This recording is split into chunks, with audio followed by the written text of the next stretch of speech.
Welcome back to the Standing Room Only podcast. This is episode 53, draft night. We're going to be talking a lot about the NBA, some baseball news, some NFL news, but mainly the NBA draft. As fans of a top 4 pick, I was so hyped for tonight.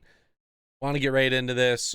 But before that, make sure you guys unsubscribe, resubscribe, download all the episodes. Best way to show support. It's like the only way that we can see our statistics for each week. So make sure you're downloading the episode. If you're new, you can follow us on social media at SROnlyPod, and you can follow our personal pages. Mine is at the Healy6 on Twitter and Instagram. And Dustin's, I am at iGoose with 4 O's. As always, don't ask why. I'm on Twitter. I'm on Twitch. I'm on Instagram. I'm all over the place. Just Google me. You'll find me. So baseball to start off with. Theo Epstein stepped down from the Chicago Cubs. He only had 1 year left on his deal. It didn't look like the Cubs were going to make too many moves, or he was going to do a lot before his contract was up. And it was looking like from the end of the season that he wasn't coming back. So Theo Epstein did the right thing, and he resigned. Jed Hoyer is now the GM, and I really like that, because now it's not like they're almost in a rebuild spot. They're in a tough spot right now, and you'd rather have a guy that's going to be with the organization for a few more years making these decisions. So I'm glad that he didn't ride out his full contract. Yeah, I think you know what? It was time for both parties to part ways. Obviously, as you mentioned, he had 1 year left on his deal. Cubs fans, Boston Red Sox fans, it's never a bad departing. I mean, he came in, he was what we would call an architect for building a championship team. He did it with Boston, he did it with the Cubbies. I mean, he's going down in the history books as one of the best to ever do it at a very young age, too. I mean, I think he started in his mid-20s. I was reading up on this earlier, and I was amazed. I knew he was young. He had the baby face when he first took over Chicago. Obviously, in like I think it was 2011, he took over, signed the deal. And then, 2016 was a huge year. 2015 was actually a big year. That was a huge year for the Cubs. Despite the fact that they got destroyed by the Mets in the playoffs, but it literally sparked a huge run for them, obviously, with the 2016 season. He ends up winning another championship with a ball club who has not won in a while. And so for him to leave, if it was a player, you would see videos all over Twitter of people giving the thank you with the jerseys, if it was possible for him. So, kudos to him. It's big for the Cubs, because now they can look ahead. And like you said, they're going to have somebody there that's going to be around for a while. And they're at a rebuild stage, but they still have an upside with that. They're not like a horrible franchise rebuilding. They have some big centerpieces. So yeah, it's just making some turnaround and signing some guys, trading for others. But Theo Epstein did what he had to do. 3 division titles, 3 championship series appearances, 1 World Series title. He did all he could, especially after the World Series. He did all that was in his power. I know the past couple of years the Cubs haven't made too many moves, and I think a lot of it came down to the owners not wanting to pay people. They didn't have the best farm system either to trade for guys. They didn't have a lot of talent to trade for some younger guys, maybe like the Rays, how they always trade for some sneaky good guys that could be good. But he did all he could with the Ricketts. We'll see if Jed Hoyer's able to convince the Ricketts to do anything. Speaking of owners, though, we're going to go back to Steve Cohen and Robinson Cano. So Robinson Cano got suspended for the full year. This is his second suspension, so it's for the full year. He forfeited $24 million, which is a lot of money. And I brought up Steve Cohen because someone asked him on Twitter, like, hey, what are you going to do with that money now that it's free? Like, let's start up. Let's get some bullpen carts. And Steve Cohen replied to the tweet and he said, I'm going to spend it on the players. The bullpen cart can wait. And oh man, every single week, I am really liking Steve Cohen. It's like a game to him. He gives no fucks about this.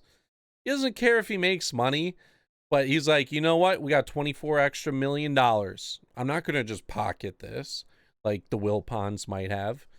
I'm going to spend it on people to make this a winning ball club. He's continuing with that mindset. You got to love that. You have a guy coming in who's like, what is money to me? What is money? He's so rich, it doesn't matter. I'm going to give the city what it wants, whether if it's a crosstown or what is it? Was that the subway station Yeah. rivalry? Yeah. So the Mets are going to be contenders sooner than later because of his mindset and what he's doing. I can't, when you texted me that Healy earlier about Robinson Cano, the first thing that came to mind was shit, he's suspended the whole year. Sucks to be him. Why was he got caught just a couple of years ago in like 2018. You're at the end of your career. I guess like maybe you want to take the PEDs to kind of keep you going, but you already established yourself as such a great player and already took a ding on your Hall of Fame ballot for the future. And now all of a sudden it's, well, we saw what happened to Barry Bonds. We see what happens to other guys who get caught taking PEDs. And I mean, that's what a lot of people are going to look at, and not the fact that he has been a very, very excellent second baseman his whole career with the Yankees, with the Mariners, and obviously with the Mets. He's So, arguably a like top 3 second baseman of all time. His prime was unbelievable at second base. His first suspension kind of like, I think back then he got a huge knock on his Hall of Fame career. Now the second one pretty much makes it 0. You compared him to Barry Bonds. I would compare this more to like Alex Rodriguez. okay. Who, like Barry Bonds, when he played, it wasn't like enforced. Not a lot. He didn't get suspended at all. But now that it's heavily enforced and how tarnished that era was for people that actually used them, getting suspended twice now, that really does it. Alex Rodriguez, he got suspended towards the end of his career. That left a huge asterisk on his career, even though he was linked a long time ago. If he would have finished his career without getting suspended for that one season, he would have been fine. But now that he got suspended when it's illegal and it tarnishes a lot, it's even worse. So I don't know. Maybe he used them because he already got caught once. He's 38. He's really just trying to keep going because I don't know. He loves the game. Yeah, I mean that very well could be, and that's the only thing I can really think of is like maybe he's at the end. He knows it's the final stretch. He wants to keep competing at an all-time high, and we don't know what it was that he took, but it's a banned substance. That's all. That's what we know. Other athletes, when they're older, have gotten caught. We've seen people. I think Ray Lewis got caught towards the end of his career with the deer antler on his legs. For like an injury. We've seen Anderson Silva in the UFC. It had a forfeit a fight that he won because he tested positive late in his career, obviously in his 40s. So I mean, we do see it, and it makes you wonder, like, is it because of the age they want to keep competing? There's got to be somebody in your corner who's just like, listen, man, somebody else knows. And they have to do better. I mean, at the end of the day, I think if you get caught one time, and he keeps doing it, it makes me wonder how many times he got away with it. Yes.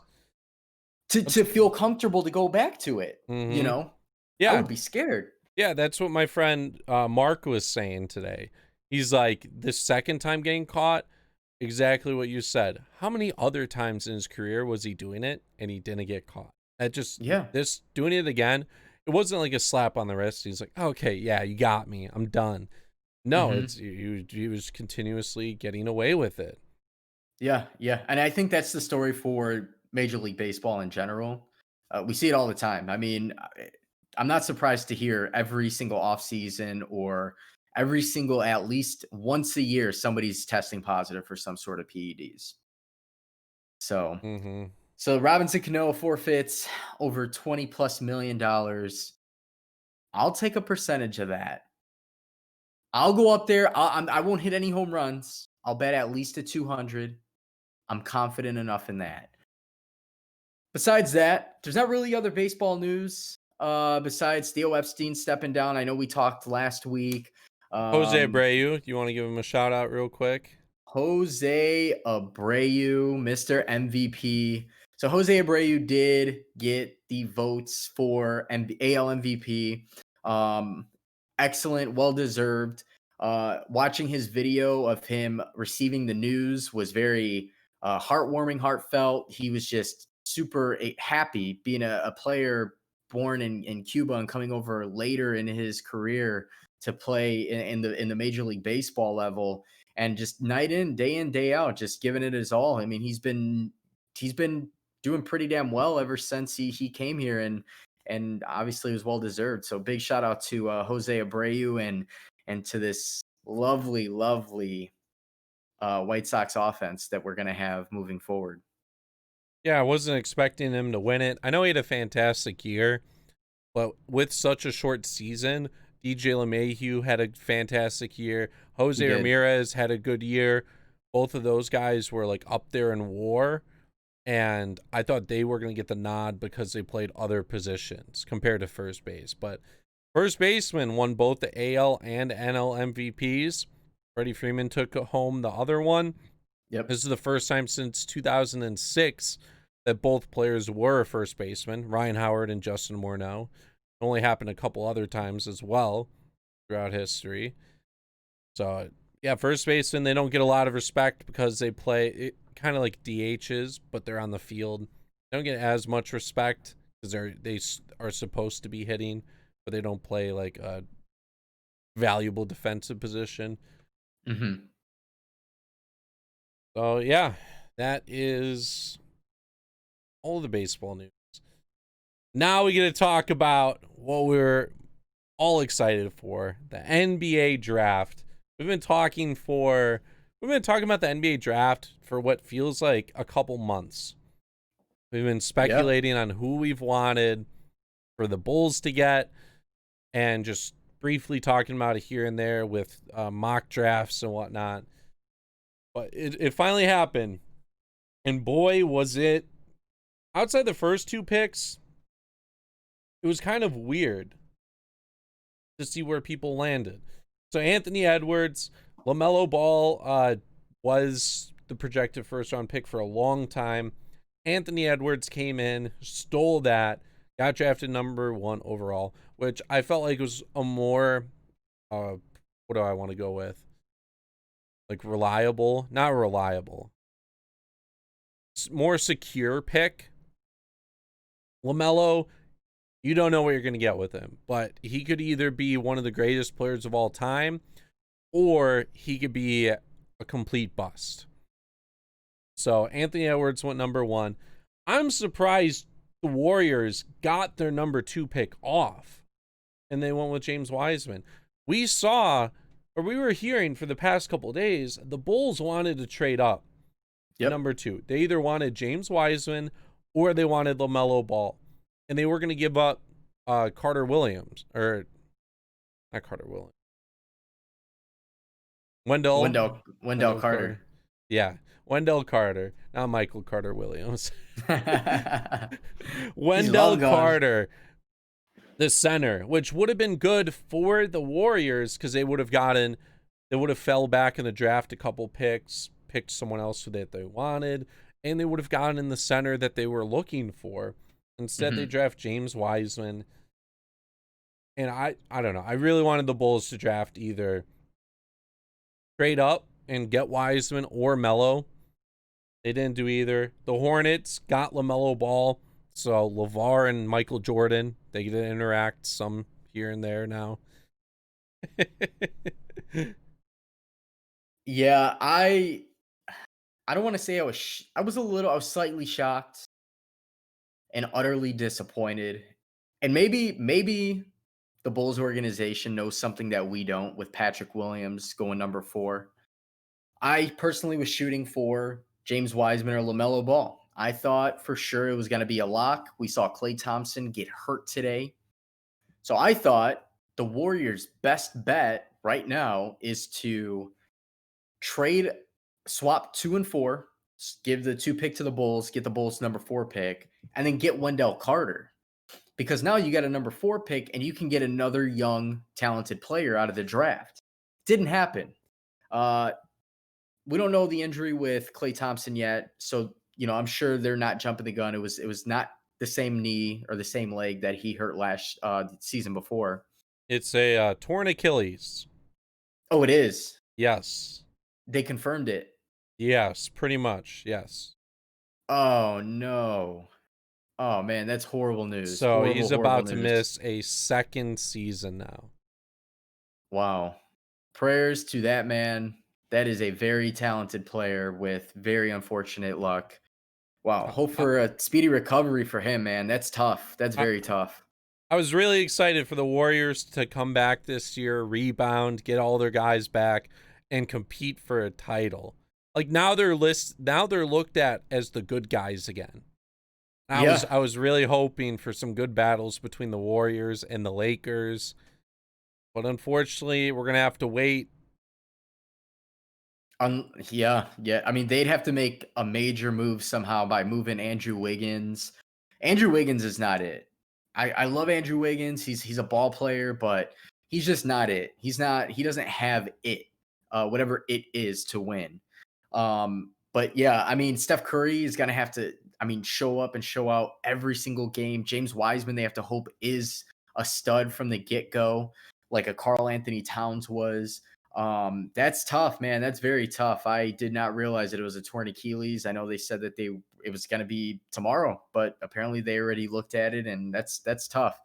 But moving on from that, the Bulls, it was projected. And I know the last couple of days, it was rumored that they were going to actually go with Patrick Williams if they decide not to trade. Obviously, there is a bunch of trade rumors, and they ended up passing on Denny Avita from Israel, who I thought that's who we were going to land. Yeah. And he ends up falling to number 9 to Washington, which is a good pick for them. He's an all-round player, all-round forward, 6'9". He's only 19 years old. There's, room for him to grow. He's going to be able to learn a lot being with that team, as long as John Wall can stay healthy and Bradley Beal. John Wall, there's trade rumors there with Russell Westbrook and John Wall being swapped. Again, there's so many rumors going on right now.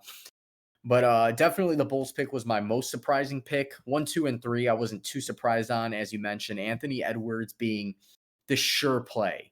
You can count on him. He has a high ceiling. You highly doubt he's going to be a bust. There's no way, based on how well he plays. He has the tangibles. Same thing with like James Wiseman. LaMelo Ball is, I feel like, a boomer bust type of player. I feel like there's going to be games where you're like, whoa, he's balling out, like he's making Jordan happy. But I also feel like there's going to be games where he's turning the ball over more than he should, or he's trying to control the ball more than he should. So we'll see what ends up happening there.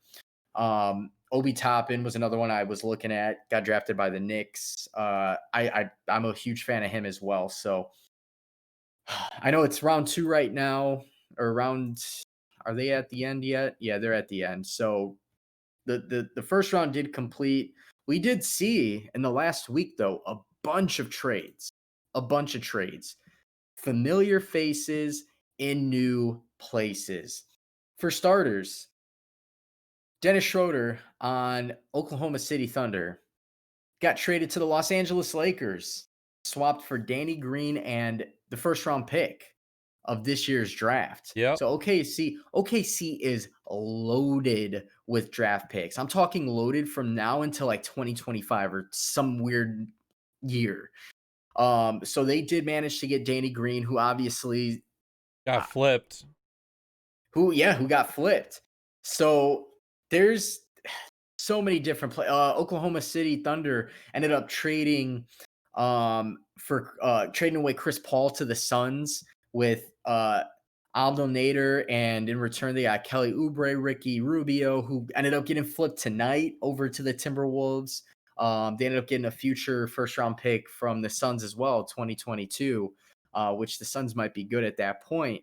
But yeah, I think the Thunder, they made the right moves. You know, they realized that they don't have the team to win, and they just went all out, and they're just stocking up on draft picks, which I don't blame them. I don't blame them at all. Yeah, Chris Paul, interesting spot with the Suns, but he instantly makes them a playoff team. Absolutely. They were Yeah. an okay team to begin with. We saw them in the bubble. They dominated the bubble.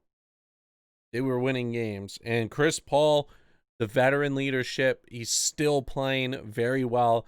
You get Devin Booker, another year older. DeAndre Ayton, another year older. Free agency hasn't even started yet. They could pick up a couple other free agents guys there, like some small forwards or whatever they need to fill. They aren't a championship contender, but they're a playoff team, which They have is a a lot nice better little than what big they've three. done. Yeah, they definitely have a nice little big three going on with CP3, obviously Devin Booker, DeAndre Ayton, who's pretty damn good and obviously pretty damn young still. Chris Paul, he ages like wine, man, and he proved it last year. Everybody thought OKC was a bust. If you put $100 on them to win the playoffs during the off season, you would have made bank. I know that. But they, yeah, so we'll see. I think, like you mentioned, free agency is huge right around the corner. It seems like teams are trying to trade still. So we're going to see a lot of moves to be made here in the NBA. And I think a lot of that's going to still include the Phoenix Suns. Phoenix Suns and Houston will probably be another team. Speaking of Houston, they traded away Robert Covington to Portland. In return, they get Trevor Ariza. They got Portland's first round pick in this draft, which was number 16. I believe they got Isaiah Stewart. They also have 2021 protected first round pick for next year. So I think the protected is like top 10, or it might just be lottery protected. So chances are they may still get that right away next year, depending on how Portland finishes. And they flipped Trevor Ariza already. Oh, they did. Who did they Yeah. flip him to? So Trevor Ariza, he got flipped to, I believe, Oh, the Pistons. the Pistons. Yes. Oh, So they already moved on from him. I saw a couple of reports that Trevor Ariza didn't really like Houston anyways, so it was kind of odd they got him back, but they already flipped him. We did see some more trades with Jrue Holiday going to the Bucks for a bunch of huge. picks. Eric Huge. Gordon and Drew Bledsoe, I said Eric Gordon. Eric Bledsoe and George Hill both went to the Pelicans with a bunch of first round picks. So the Pelicans are loaded up on some picks going forward. The Bucks also tried trading for Bogdan Bogdanovic, but he hasn't agreed to the trade. So it appears that he's gonna be a restricted free agent. So does not look good at all for them landing him, especially if they decide to offer, unless they offer him a contract and then the Kings are like, all right, yeah, we'll match that, but we'll trade you him then, and kind of like force him into that deal. Kind of weird. I don't know why you wouldn't agree to go to play with Giannis. You're on the Kings, not a fantastic team. The Bucks could be a championship caliber. You'd have Chris Middleton. I saw a funny tweet. I can't remember who tweeted out, but it was Giannis Antetokounmpo and and then in parentheses, most stars. So the all stars, but almost The stars. almost stars. That's hilarious. Which Bogdanovic is good. I mean, he's a shooter. He's been obviously not really talked about ever because he's with the Kings, and the Kings realistically only have a couple of good players over there. And he's not. I think with him in Milwaukee, I think he would be okay. I think he would be a huge asset. Huge asset. He would have to come off the bench. Obviously with Chris Middleton and Giannis, they might be able to start him at the 2 guard with Jrue Holiday at the point guard, Chris Middleton at the 3, put Giannis at the 4. Who's going to start? I guess maybe Brook Lopez. I don't really know what's going to happen there. I personally think they still need a faster center, someone who can shoot the ball. I guess Brook Lopez can, but but that, yeah. So I don't know what's going on there. I don't think anybody really does. I'm sure Giannis is sitting there thinking, well, I got Jrue Holiday, so do I even really care? Probably not. And plus, Giannis has one more year on the deal. I think if Milwaukee can prove that that they're in it to win it, and which they have by getting Jrue Holiday, um, they just need one more piece. They're gonna need one Mm-hmm. more piece to not only make that push, especially with the Brooklyn Nets. They're gonna have, be fully healthy. The Sixers are looking to make a move. We don't know if Westbrook or Harden are gonna end up in the East. The Bucks will need to make one more move, not only to make a push, but to also keep Giannis happy. Because if I'm Giannis, I mean, all 30 teams are looking to sign him. Every single team is looking to sign him. There's no reason why they wouldn't. Bucks are going all in. The worst case scenario is that they're giving up all these picks right now in hopes that Giannis stays. They're really trying, which is good. But you better hope he does not leave, because otherwise that team's going to be bad and they're just not going to have any picks for years to come. So if you're a Bucks fan, I would hold your breath until he officially signs a contract extension. Yeah, because nothing is guaranteed. You have a whole season, a shortened season, but 70 games before and playoffs before you can actually have an idea of what he's going to do. Because a lot of things can go wrong in a season. A lot of things can go wrong. Uh, an argument with the coach. They start losing more than they should be. The, Any little thing can go wrong, and Giannis could say, you know what? Maybe I do like the idea of Golden State. Maybe I do like the idea of anywhere. I mean, he can literally go anywhere he wants, make enough money to make him happy, and probably bring a championship with him too. yeah. So we will see if Giannis ends up staying in the future. I think they're going to try and get another player, though, using the same people they tried trading with Ersan Ilyasova, DiVincenzo, and who was the last one? There's one more notable player. I can't remember, but I can't remember either. it was a I know third guy. DiVincenzo. DiVincenzo's a good ball player too. So DJ Wilson. He's one of yeah, their I'm not younger. He's one of their okay. younger players. Okay, But okay. he was gonna be So involved in that trade. yeah, I'm sure the Kings were probably thinking, well, we have a chance to get rid of this expiring contract. Well, unfortunately, his contract is expired. So we'll see what ends up happening there. I don't think there's been any other real big moves. I know that there was a swap with Seth Curry in Dallas. He ended up getting traded. Who did he get traded to? I know that they mentioned Philadelphia. that. Oh, to Philly. Okay.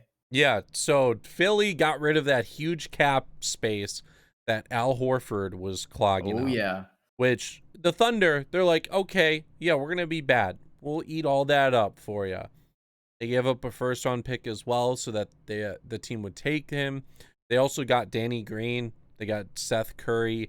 They're getting shooters around Joel Embiid and Ben Simmons. Morey's already working his magic. Who knows though? Maybe they use some of these guys that they just got as a trade piece to get James Harden. But right now, it looks like they're gonna rock with the duo that they have and just fill them around with shooters, which is great. That's something that they kind of struggled with. They need those guys wide open when Joel Embiid or Ben Simmons can't get to the basket.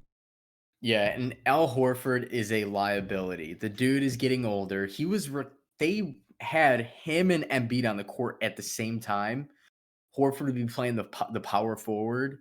And this dude's in his 30s. He doesn't move like when he was younger, when he was in Atlanta dominating. Al Horford was a great ball player, but this isn't the same Al Horford, and he was making 27 million over the next couple of years. So it was huge that they got rid of him, got rid of the contract.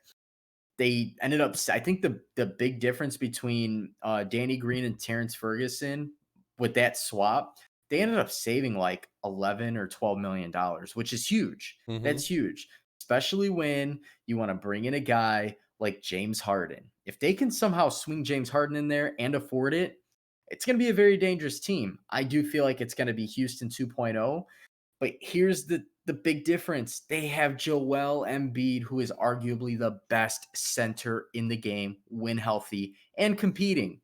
When your team sucks, it's hard to want to go out there and compete and be the best every game. Joel Embiid to me is the best, one of the best centers in the game right now. So that'll be huge. Harden has never really had that. Hopefully by next week or something, we'll have more to talk about with Westbrook and Harden. The Rockets have already stated we're fine holding them into the season.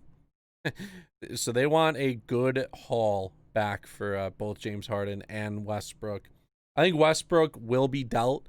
I think Harden's the one that they could hold on to if needed.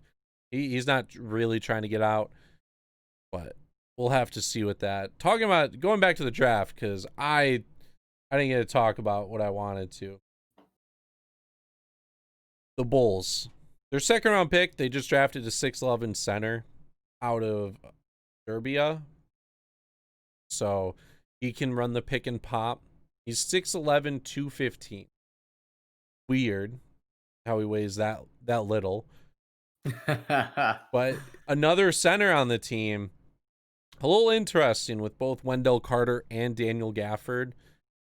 Does Wendell Carter get moved? I really hope we start seeing some trades with the Bulls. I think they're going to start trading some of these guys, get better players. Yeah.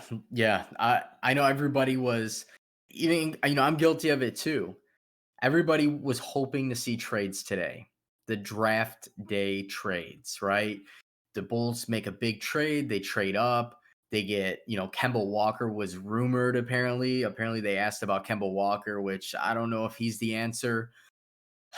But with the pieces that they have and what they're going after in the draft, maybe they do end up, maybe they somehow bundle Otto Porter. They bundle him with somebody eats the contract, but they get somebody like Wendell Carter. At this point, I love Wendell Carter as a player. But I feel like we keep Lauri. We somehow develop Lauri Markkanen. We trade Wendell Carter. We need a bigger center. We don't know I don't know if this Marko Simonovic, if this guy's got to be it. Probably not. We do have Daniel Gafford, who to me is a player in the next couple of years is going to be stellar. He's going to be a stellar player. He's proven it.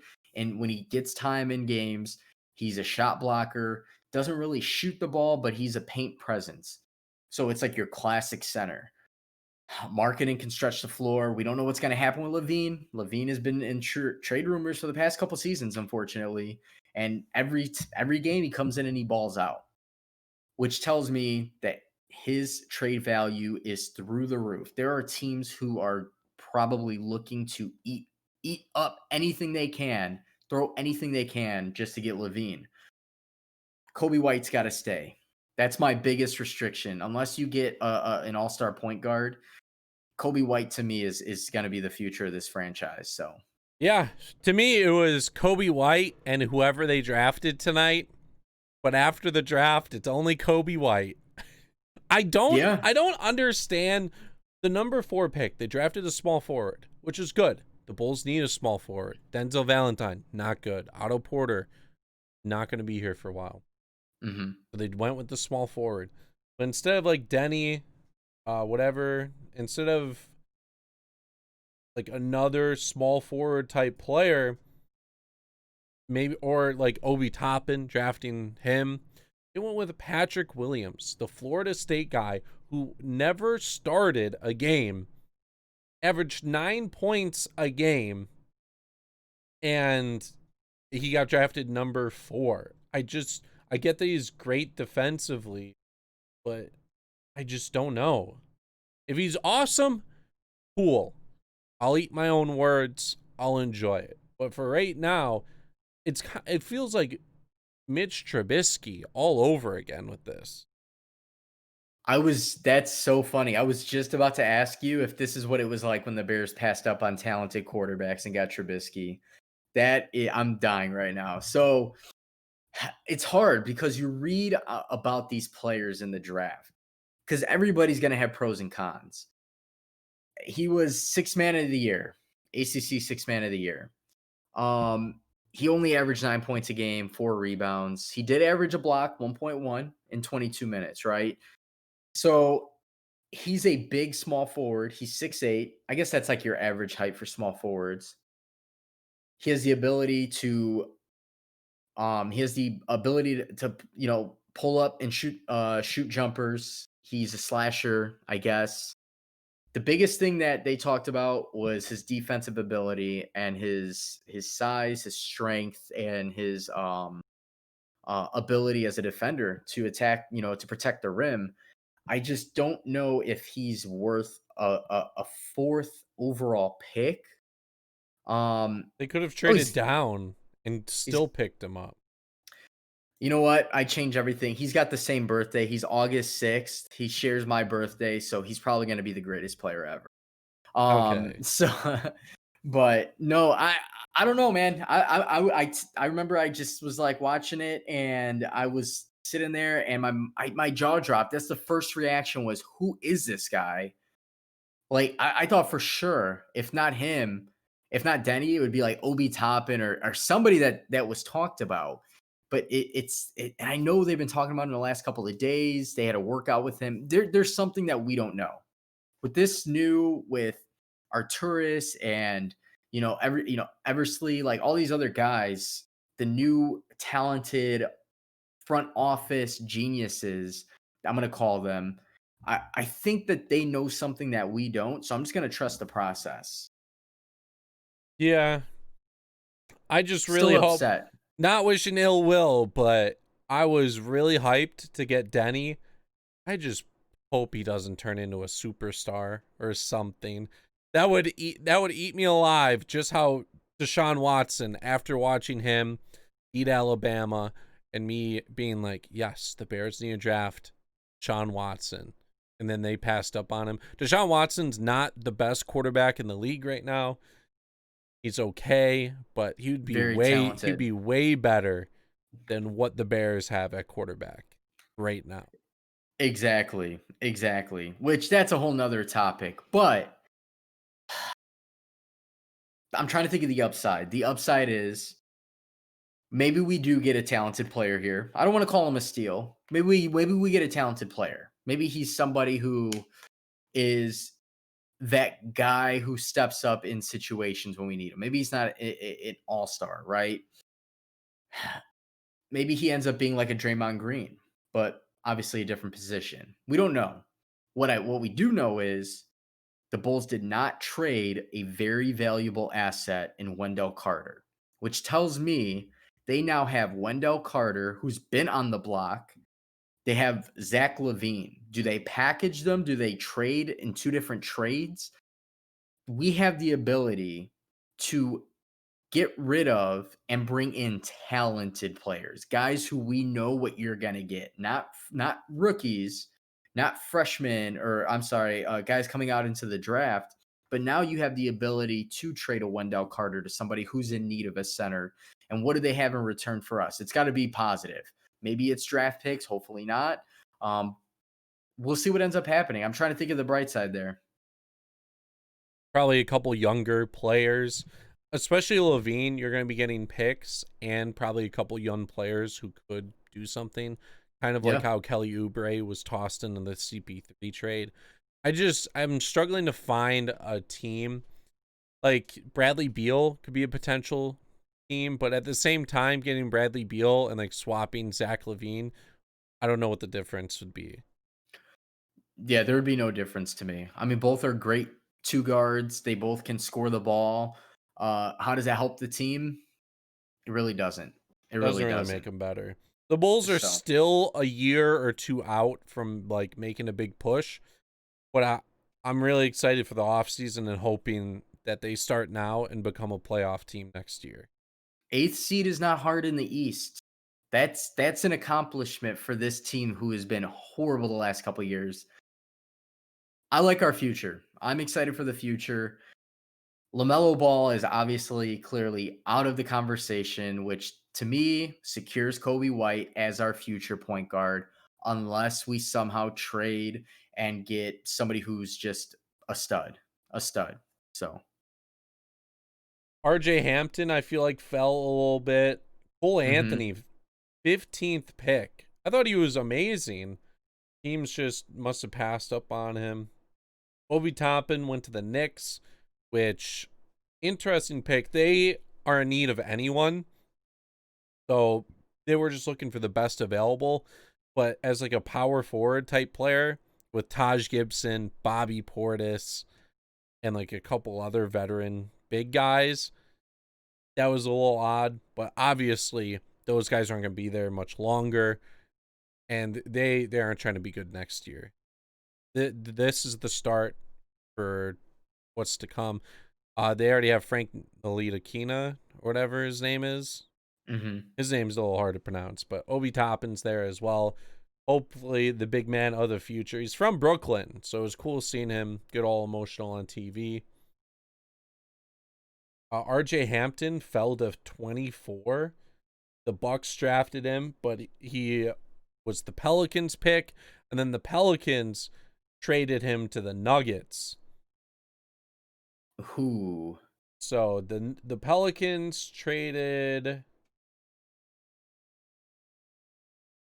or RJ Hampton, and then they got a future pick, Denver.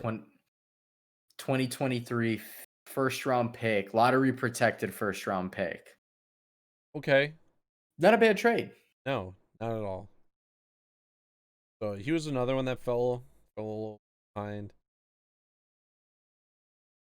I feel like the 76ers, they drafted a decent shooter, Tyrese Maxey. They were talking a lot about him. They got Mhm. Danny Green, they got Seth Curry, and then they got Tyrese Maxey. Another great move by them. Not a lot of second round guys that I recognize that were supposed to be great in the so a lot of the guys that were projected to go high ended up going high. I'm surprised, like I'm just still surprised that Denny fell as far as he did. That was Yeah, a little weird. he dropped quite a bit. I don't know if it was that it had to be Killian Hayes obviously went to Detroit. I feel like Detroit was in dire need of a point guard, and he's a big point guard. Killian Hayes can hoop. Um, a Kong, an I oh man, I am gonna butcher his name. Anyways, Isaac Okoro with Cleveland, small forward. They pretty much have the center. They have the guards. Small forward was the position that they needed to fill. But I'm surprised they didn't go Denny. For him to fall to Washington. Washington's a weird franchise. Very weird team. We I don't wish he know. fell one more to the Suns. He That was would have been one nice. pick away from going to the Suns. That Yeah, would that have would been have fun been to super watch. nice. Yeah, the Suns got Jalen Smith out of Maryland, who's a pretty good ball player. Still gonna see what happens. I don't know if he's gonna start right away. But I know he averaged about 15 and 10 with two block shots a game, which is really, really good. So that's a potential right there. I think Phoenix definitely in the next season would be a playoff team. I mean, it's gonna be tough because there's a lot of those teams that battle for the eighth seed in the West. So I saw a lot of people on Twitter talking about this pick in the draft. Number 11, Devin Vassell to the Spurs. Were thinking it was a great pick. And knowing the Spurs, they know how to draft. they So do. don't be surprised, especially with the system they have, if Devin Vassell turns into a great player. He played at Florida State. Just like Patrick Williams. Both of them played at Yep. Florida State. He was the small forward there. 6'7", 195. That's a little weird how both of them were there, same position, but Patrick Williams was the one that got drafted higher. Probably, maybe it's because he was more athletic. He fits the pro game. Mm-hmm. That's weird. And teams got to work out with these guys too. You got to remember that it's a matter of what do they see, the physicality, the tangible. I think Devin Vassell was the starter over him in college, but Patrick, brought the intensity off the bench. I mean, he was able to still score the ball. The big thing is defense, and nowadays with basketball, we're in the NBA. You don't get a lot of defensive-minded teams. You get a lot of teams who want to score, and that's how you beat a good defensive team. Is just keep scoring more than them. Well, obviously, but so we'll see what ends up happening there. I think, Vassell. I saw that too. 6'7", 195, kind of a lankier guy, but again, with the Spurs, they know what they're doing. That's pretty much. There's a bunch of trades after the lottery picks. The Pistons got Isaiah Stewart. The Timberwolves traded Alexei to the Thunder for Ricky Rubio. I don't know why Ricky Rubio went back to the Timberwolves, but he did. He went there. It's going to be him and D'Lo at the 1, Anthony Edwards at the 2. Ooh, Shamet getting traded to the Nets. Yeah. So he was a part of a 3-team trade. Luke Kennard went to the Clippers. And then the Nets pick went to the Pistons. And then Shamet went to the Nets. So he's adding depth to the Nets. Oh, yeah. Team. I think it was a good trade. The Clippers getting Kennard. The Nets getting Shamet. I like Shamet. He can shoot the ball. And the Pistons obviously got the first-round pick. And then they also got Rodney McGruder as well out of that trade. So overall, definitely a good trade. Luke Kennard, Shamet, both guys can shoot the ball pretty well. Both are guards. And then we did see like the T-Wolves. They traded up for Balmero. They got the Knicks first-round pick. They got the 23rd pick in exchange for their 25th and the 33rd pick overall, which is the second-round pick. So yeah, we did see that. Pistons got Tony Bradley from the Jazz, also a number 38 pick overall in the draft, which is second round pick. Jazz are going to get cash considerations and a future pick to be named later. Going back to the Nets, I wanted to pose a question. Let's say they do trade for James Harden, they get rid of Karis LeVert, Spencer Dinwiddie, a couple of the other guys.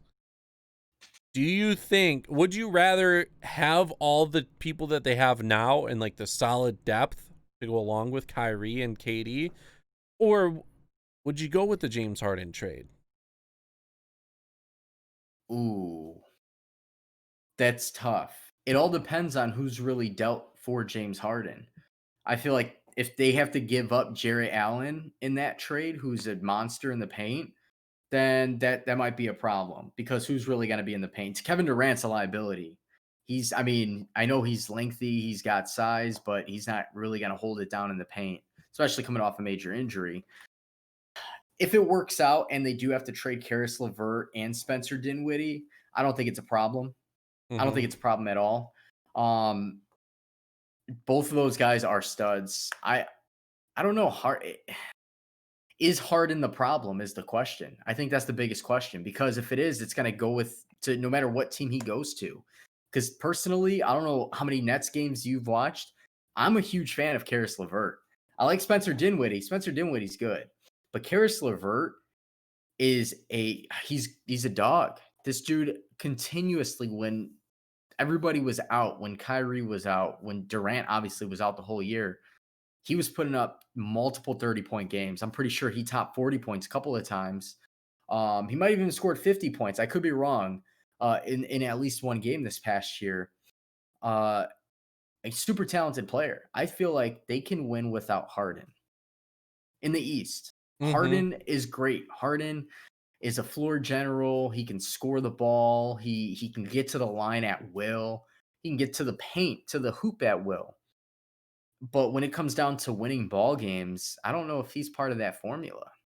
If it was James Harden and Kevin Durant only, then yeah, that team would be awesome. But Mhm. the fact that Kyrie is there as well kind of makes it seem like overkill in a sense. I saw a video on Twitter of someone playing 2K and was like, "This is how the offense is going to be," and they had Kevin Durant pass it down or dribble it down the court, do a couple crossovers between the legs and stuff, pass it to James Harden. He did a couple crossovers between the legs, and then they passed it to Kyrie. He did a couple crossovers between the legs and stuff, and then Kyrie just put up the shot as like all of them just being like ISO type guys in the They're same all motion. ISO. They're literally all ISO, which isn't a problem. I mean, if you can have guys that all can run the ISO, it does become a problem when these guys don't really work off the ball very well. I mean, Mm-hmm. Durant's a big dude, so it's not really hard to guard him off the ball. Durant's hard to guard in general. Let's not forget that Durant is the hardest guy to guard in the league, probably when it comes to. I mean, he's just a big guy.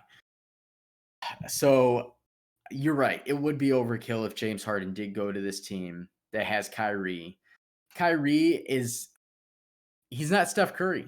Steph Curry can play with almost any player. Kyrie, yeah, he won a championship title with LeBron and Kevin Love. Kevin Love had to take the back seat though. The question is with those three big-headed monsters, who's going to take the back seat? And I don't know if any of those guys are really going to be wanting to give it up. Especially not Kyrie. Not at all. We've seen it the past couple years with him in Boston stuff. Oof. A lot to unpack. We're gonna talk about free agency next week. Hoping Oh that yeah. there's more trades. This NBA offseason moving so quickly because it's only 70 days. Like when I saw the Achilles news with Klay Thompson, I was like, oh, maybe he could come back towards the end of the season. No, we're already like towards the middle or like at the beginning of a normal season compared to like a normal draft year where you still have a couple months until the season picks back up. It's moving very quickly. We'll talk about the Bulls if they make any moves. Expect a lot to happen, especially once free agency opens up on Friday. Yeah, there's a lot. I know the free agent board is not crazy entertaining as it will be next year, but there's still some names out there. With that, we will see some trades. A lot of teams are going to a lot of teams are going to be very proactive knowing that the free agency next year is full of a lot of big time players including Giannis. Obviously we saw Anthony Davis opt out of his agreement, but he's probably going to sign reconstruct his deal, probably sign a 3-4 year deal with the Lakers. I'm assuming that's the plan.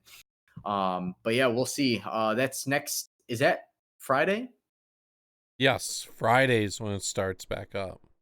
So yeah, we have a few days and until then, obviously.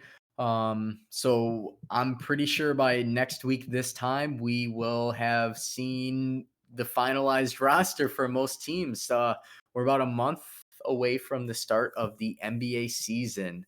Uh, it's a shortened season. It's only going to be, I think, 70 games, maybe 72 games. A lot of guys are going to opt out of games to start. A lot of guys might be restricted on minutes, especially guys who played in the bubble. But nonetheless, next week is another big week for NBA news, and then moving forward from there.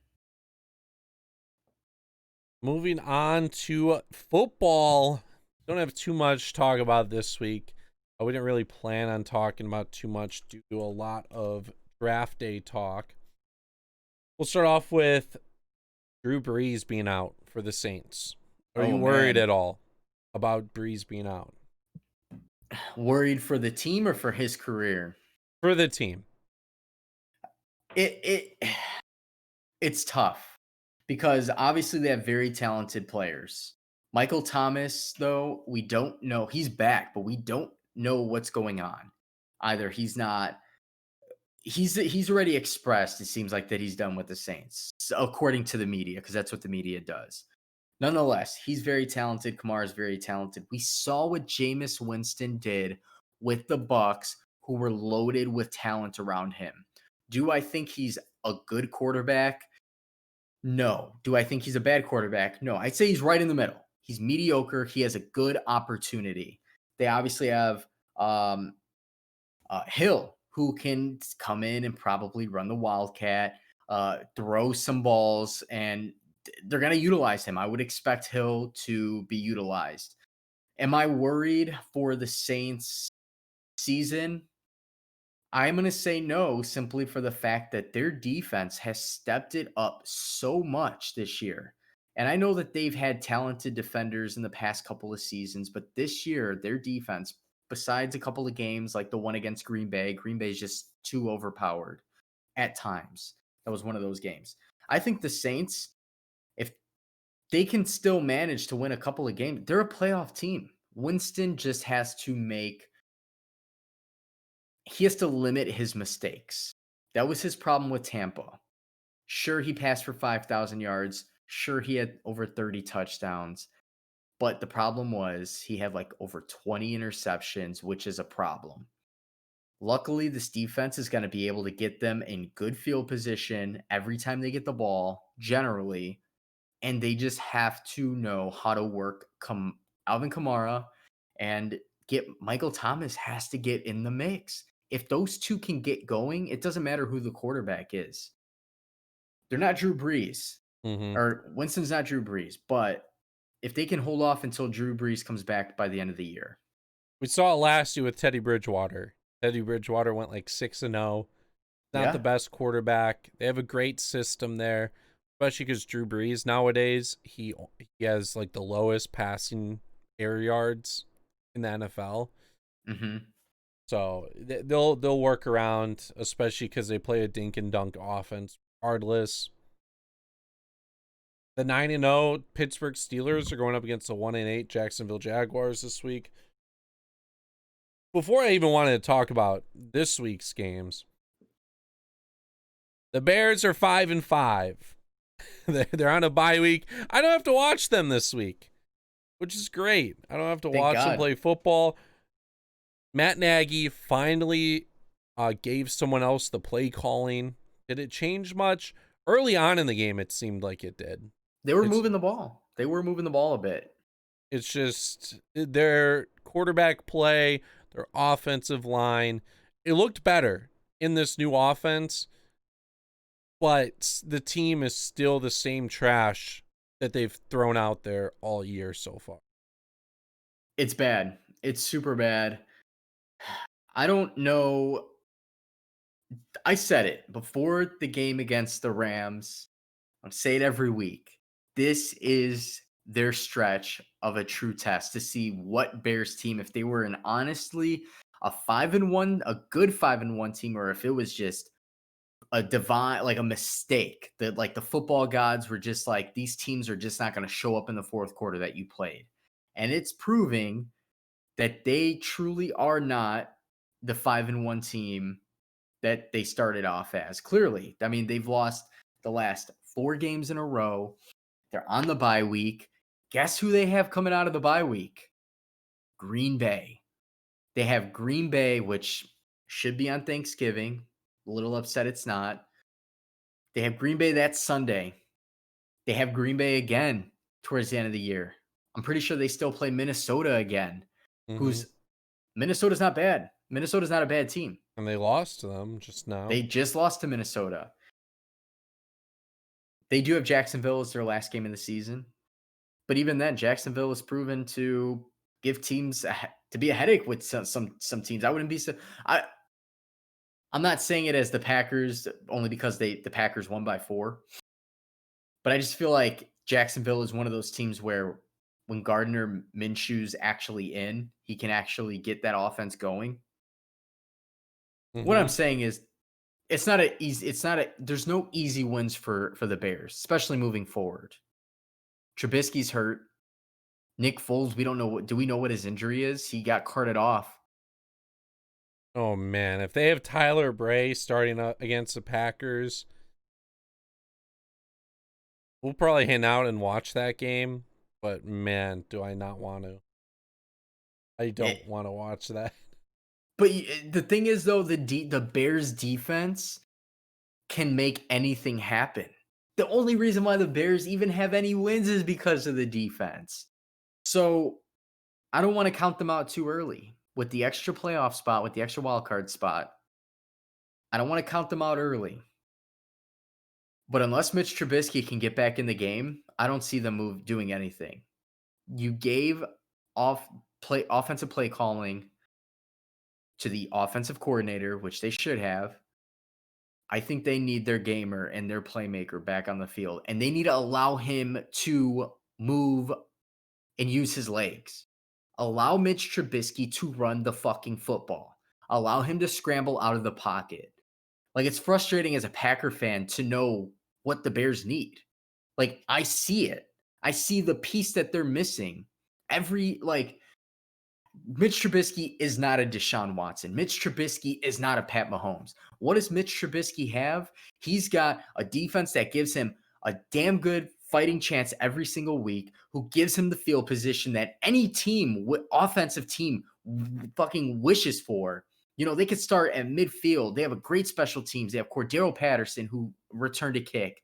They have everything except an offense. Well, guess what? Matt Nagy got his play calling duties taken away from him. Foles is not the answer. They tested it out, and this is what I said a couple weeks ago. Is it possible Trubisky gets the ball back? Yes. Why? Because it doesn't fucking matter if Foles isn't doing anything. If Foles is not winning the games, technically Trubisky has won more games. Yeah. Trubisky technically still has 3 wins, I guess. When I think one of them, Nick Foles, came back. It was the Falcons game. It was definitely the Falcons game, yeah. So I think what you need to do is put the more athletic quarterback in the game, since neither quarterback is really a head above water compared to the other quarterback. Go out there. If you're gonna set these 5-yard passes, these screens that you want to run that are never successful, right? Add a quarterback who can move the ball and at least cause something for the defense to say, okay, we have to watch out for this guy now who doesn't just sit in the pocket. Sure, he may not hit the pass every time, but now we got somebody who has legs. We have a different dimension, a different dynamic to worry about. Not just some schmuck who's going to sit in the pocket and take sacks because the offensive line sucks. The offensive line is not going to get better by next week, by the end of the year. Especially with James Daniels going down. Yeah, exactly. Get somebody in there who understands, and you got to practice it. You got to have a tick in your head that says, boom, this team's in. I got to scramble out. I have to roll out. We have to run a play. We have to run a boot play. We have to get me out of the pocket immediately. Allow my receivers, who I don't know if the Bears realize, they have some pretty damn talented receivers when the ball's fucking thrown to them. There's some drops. Anthony Miller did have a drop last week that did cause an interception. Don't want to take that away from Foles. But they have Jimmy Graham. They have Allen Robinson, who wasn't even targeted last week. One of the best receivers in the game. Oh, no. I feel frustrated, and I'm a Packers fan, and I'm frustrated. Maybe it's because I'm from Chicago. I don't know, but I'm frustrated. Now that we can move on from the Bears this week. I'm just ready for them to finish 6-10 or 7-9 after starting 5-1. 6-10. Oh man, it's not going to be great. Bills and Cardinals, one of the best games though from this past week. The Hail Mary that won the game. DeAndre Hopkins, triple coverage. Why do you trade this man? We'll never know. Bill O'Brien, we'll never know. But that was wild. That was Stephon Diggs' catch was incredible. If that would have won the game, that would have been talked about.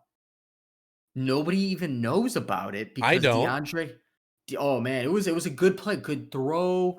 It was a nice little and like sideline, like corner of the end zone. Great play, great catch, good pass by Josh Allen. DeAndre Hopkins, and again, as a Packer fan, there's this whole who's the best receiver in the game. Obviously, what Devontae Adams is doing this year is nuts. In he missed like 2 or 3 games, and he's still leading the league in touchdowns. Incredible receiver. What DeAndre Hopkins continues to do, which is if his fingers touch the ball, he's catching it every single time. And it's been happening for year in, year out. And that was one of the greatest catches I've ever seen. The defense didn't even really do anything wrong. They all went up. He just had an extra hop on them. No pun intended. Shout out to the photographer that captured that moment, though. Oh man, Such yes. an awesome photo. Especially, I heard that catch has already made Jordan like $2 million just from that photo. The gloves, the Jordan the gloves. Jordan gloves. Also, I guess Nike was reaching there, so like Nike's a part of Jordan, or Jordan's a part of Nike. That didn't really affect it, but there's also like Adidas gloves in the photo as well. So like their competitors were reaching for the football, and they got it perfectly on that catch. Oh, Kyler Murray also, I read, since he's so short, he wasn't really able to see anything. So when he threw the football, he looked at like the Jumbotron to see what happened. That's hilarious. He made that play happen. He almost got sacked. If it was not his mobility and the ability to roll out, he deserves just as much credit for that toss. I mean, the catch outweighs the toss, but the toss itself, the whole play, that Arizona Cardinals are a dangerous team. They're a dangerous team, and probably my favorite team to watch right now. Them, Seattle. I feel like they're a year ahead of where they're supposed to be, and it's awesome to see. Kyler Murray on Twitter, he tweeted after the game, he's like, shit, I knew D-Hop was down there somewhere when he threw it. Yeah, and then, I saw. And then he streamed. He streamed after the game at home. Oh wow, Kyler Murray did. Yeah, he was streaming That's on awesome. Twitch. He's having a good time. Yeah, man, they're having fun right now. There's no way. I mean, you always have the mindset that your team is gonna win, right? You don't want to think you're gonna lose. I'm sure there's no way any of us fans would think Rams and Seattle that Arizona is going to be the number 1 team. I wouldn't have thought that. And right now they have first place. Tied for first place. They're tied for first, yeah. But they beat Seattle. Seattle and the Rams were 6-3. All of them have good matchups. Tomorrow, Thursday night football, Cardinals, Seahawks. The Rams are playing Monday night against the Bucks. Another good matchup, Sunday night football. The prime time games this week are so good. I think it's because we're in flex territory now. So Kansas City, Las Vegas, 8:20. Oh, yeah. A 4:25 Eastern game. The Packers, Colts. And then besides that, and then the 1:00 games, you got Baltimore and Tennessee. Every time slot, you should be able to find a great matchup. Find a way to watch the games on your phone, on your computer. You have the channel on your television. Find a way. This is going to be a great week of football. Monday night, Bucks and Rams. It's going to be a big time game. So I'm excited. I'm excited for this week. Chiefs versus Raiders. Chiefs are 8-1. Guess who their only loss was to? The Las Vegas Raiders, and it was in The Kansas City. Raiders, or as Chris Berman says, the Raiders. So it is going to be a plethora of good matchups. I will be at home watching the games. I hope you guys are too.